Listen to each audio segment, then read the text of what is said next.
প্রত্যন্ত গ্রামগুলোতে মহিলাদের অবস্থা শুধু দুঃখজনক পাড়ার কথা ভাবলে হবে না। যেমন মেদিনীপুর থেকে, বীরভূম থেকে বিভিন্ন প্রত্যন্ত গ্রাম, সেখানে দেখছে মহিলারা অসহায়, তাদেরকে যদি একটা করে ব্যবসা দেওয়া হয়, তখন কিন্তু তাদেরকে ব্যবসা দিয়েছিল, সে কি সেলফ ডিপেন্ডেন্ট হোক, নিজের পায়ে দাঁড়া। সেখান থেকেই আস্তে আস্তে কিন্তু বন্ধন লোন দিল।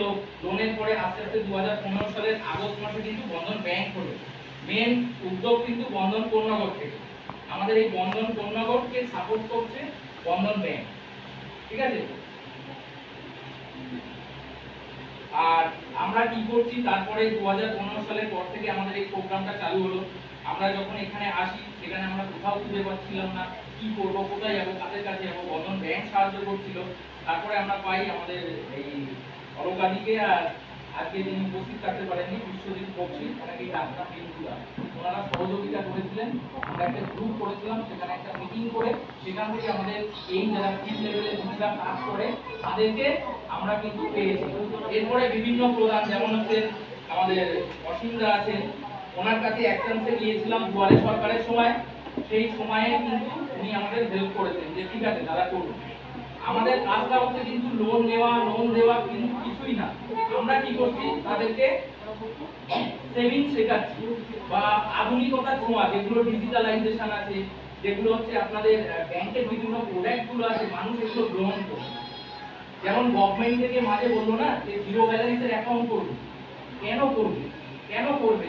দেখছে আমাদের সার্ভে করে দেখা যাচ্ছে যে প্রত্যন্ত গ্রামের মহিলা বা মায়েদের কোনো অ্যাকাউন্টই নেই, তারা ইনকাম করে খরচ করে করতে হয়, ভবিষ্যতের কথা কিন্তু তারা ভাবে না।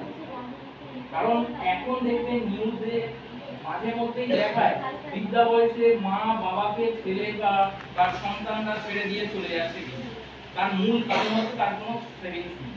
আর আমাদের এখন ক্ষমতা আছে, আমরা ভাবিও যা হচ্ছে ইনকাম করি, খরচ করি, কিন্তু যখন আপনার ফিউচারের জায়গায় আসবে তখন কিন্তু আপনার সমস্যা তৈরি হবে, কেউ দেখবে না, কেউ হচ্ছে মানে মেন আমাদের সেভিংস করতে হবে, মানে ওষুধের টাকাটাও যেন আমরা জোগাড় করতে পারি, পরের উপর যেন নির্ভর না।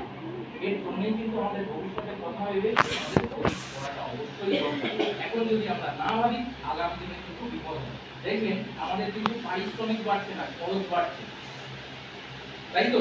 তাহলে তার জন্য আমাদের দরকার কিন্তু প্ল্যানিং, পরিকল্পনা। যার পরিকল্পনা যত ভালো হবে, তার হচ্ছে ফিউচার ভালো হবে। তাই বন্ধন থেকে করতে দিন, প্ল্যানিং গুলো শেখাচ্ছি। আপনারা যেগুলো ইনকাম করছেন, বাজেট করে খরচ করুন, লিখে লিখে খরচ করুন, তাহলে সেখান থেকে আপনারা আগে টাকা তুলে রাখুন। সেটা কোথায় যাবে? নিরাপদ জায়গা, ব্যাংক অথবা পোস্ট অফিস। আমরা কিন্তু বলছি না বন্ধনে আসুন, আপনারা অল ওভার যেখানে ব্যাংক আছে, পোস্ট অফিস আছে, সেখানে গিয়ে যান। আরো বিভিন্ন প্রোডাক্ট আছে যেগুলো আপনাদের পোস্ট অফিস থেকে আরপিএলআই করে দিচ্ছে, সিনিয়র সিটিজেন করে দিচ্ছে, এগুলো প্রোডাক্টগুলো আপনারা জানেন না, যাতে হচ্ছে লাভের পরিমাণ বেশি, ইন্টারেস্টের পরিমাণ বেশি। আমাদের উদ্দেশ্য হচ্ছে আপনারা এগুলো জানুন, বুঝুন, নিজে গিয়ে করুন। কিন্তু ফিল্ড লেভেলে আমরা যখন যাচ্ছি, মানুষ জানতো না, বলছে যে স্যার আপনারা যদি আগে আসতেন তাহলে এরকম সারদা নারদার মতো এরকম স্টুডেন্টগুলো পড়তো না, ঠিক আছে? তা আমরা কোথায় রাখবো বুঝতে পারিনি, আমাদের লোভের জন্য এই রকম পরিস্থিতির শিকার হয়েছে। আমরা এবার থেকে ব্যাংক পোস্ট অফিসে রাখবো। অনেক দিদিরা আছে, আমাদের মূল ভিত্তি হচ্ছে আমাদের ফিল্ড লেভেলের যে দিদিরা কাজ করছে বিভিন্ন পঞ্চায়েতগুলোতে, যেমন হচ্ছে উত্তিপাড়া 1, উত্তিপাড়া 2, চরকৃষ্ণবাড়ি, সাতগাছি আর পাকুলিয়া পঞ্চায়েতেও কাজ করছে। তার সেখানে প্রত্যেক দিদিরা কি করছে, ফিল্ড লেভেলে যখন যাচ্ছে তাদের রেসপেক্ট একটা আলাদা পাচ্ছে। তাদের কাছে বিভিন্ন জন বলছে আমরা সুকন্যা তুলবো, কিভাবে যাবো? আমাদের কাছে কিন্তু কিছু করতে হবে না, আমরা তাদেরকে একটা সঠিক পথটা দেখাতে পারি, বোঝা গেল? এর জন্য আমরা হচ্ছে একটা গাইড করতে পারি। এই বন্ধন কন্যাগরের পক্ষ থেকে, বন্ধন বিএফএলপি প্রোগ্রাম অর্থাৎ বন্ধন ফিনান্সিয়াল লিটারেসি প্রোগ্রামের পক্ষ থেকে এই সহায়তাগুলো কিন্তু করা হচ্ছে। তারপরে দেখবেন আপনাদেরকে একটা করে ভিজিটিং কার্ড দেওয়া হয়েছে। সেই কার্ডের পিছনে সরকার, আমাদের রাজ্য সরকার, কেন্দ্র সরকার কি কি ফেসিলিটিস দিচ্ছে সেগুলো কিন্তু বাংলায় লিখে দিচ্ছে। আপনারা এগুলো নিন, এগুলো জান। যেমন বাচ্চা মেয়েদের জন্য সুকন্যা করে দিচ্ছে, পোস্ট অফিসে তার বিয়ের জন্য, পড়াশোনার জন্য একটা টাকা ম্যাচুরিটির পর হচ্ছে আপনারা বহু মুনাফা ইন্টারেস্টে আপনারা টাকাটা পাবেন।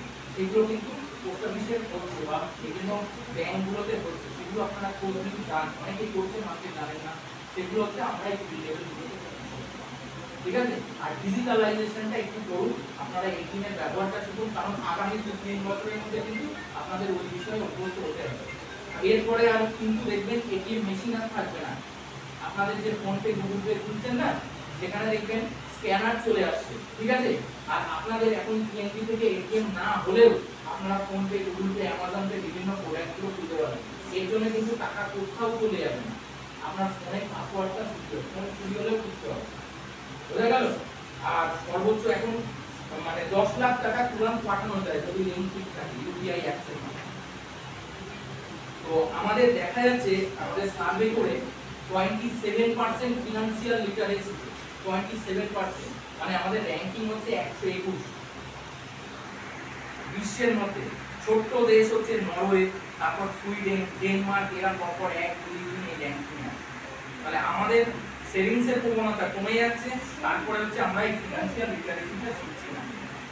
এটা আমাদের প্রত্যেকের দরকার। যার যত প্ল্যানিং ভালো হবে, না হলে কি হবে, এই সুদে টাকা নিতে যাবেন, ঘর বাড়ি বন্ধক দিতে হবে, তারপরে বারবার আপনার স্যারের আসবে, ব্যাংক থেকে আসবে, লোক আসবে, তখন আপনার পাশে লেগে যাবে। কিন্তু আমরা যদি পরিকল্পনা মাফিক কাজ করি তাহলে আমাদের কিন্তু ভালো হবে, ঠিক আছে? দেখবেন আমাদের মধ্যে কোন প্রাণীর সঞ্চয়ের ক্ষমতা বেশি। পিঁপড়ে কিন্তু সঞ্চয় করে শীতকালের জন্য। একটা ঘাস ফড়িং আর পিঁপড়ের গল্প করেছিলাম না? ঘাস ফড়িং কি করছিল? শীতকালে সে ঘুরে বেড়াচ্ছে, এই একটা সময় গরমকালে সে ঘুরে বেড়াচ্ছে, কি ভাবছে যে চারিদিকে গাছপালা আছে, আমি খাই, বেঁচে থাকি। কিন্তু পিঁপড়ে কি করছে? পিঁপড়ে সঞ্চয় করে আছে। তখন বলেছিল কি আমার কাছে এসো, আমার দলে এসো, কিন্তু যায়নি। পিঁপড়ে শীতকালে সঞ্চয় করে রাখে। এবার ঘাস ফড়িং যখন শীতকালে এলো, চারিদিকে বড়, তখন কিন্তু সে খাওয়া না পেয়েই মারা গেল। পিঁপড়ে কিন্তু বেঁচেছে। তাহলে আমাদের প্রত্যেকের উচিত আপনি যখন থেকে ইনকাম করবো তখন থেকে আমরা সঞ্চয় করব, ঠিক আছে? এই বলে আমার বক্তব্য শেষ করছি। এরপরে আমরা সার্টিফিকেট